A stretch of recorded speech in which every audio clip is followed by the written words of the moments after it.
قربان مشروب سرو نمی‌کنن؟ نخیر. بله، در کشور آلمان کارخونه مشروب سازی لوله کشیده از تو کارخونه برده تو ورزشگاه. میتونید اینو شما در آلمان بفرمایید یه مطالعه خفیف بکنید. یه سوالی از تو بکنم. ببین لوله در کجای جهان با لوله لوله رو کشیده برده تا تو ورزشگاه. یعنی یه بلیت می‌خری واسه اینکه شما بازی رو ببینی، یه بلیت هم می‌خری مشروب بخوری. اطلاعاتی که به شما دادن به نظرم کشور برزیل مگه جام جهانی بود قربون شکلت، مگه جام جهانی بود کشور برزیل مخالفت کرد با سرو مشروبات الکلی، گفتن ازت میگیریم نمیذاریم. اما در قطر هم امضا شد، قطری‌ها اجازه ندادن. اما در خیلی از کشورها، ببین در آمریکا و خیلی از کشورها داره سرو مشروبات الکلی الزامی است و دارن میخورن. قربان کجای کاری الزامی؟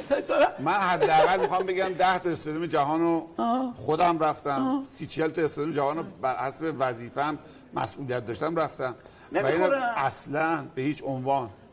جدی میفرمایید؟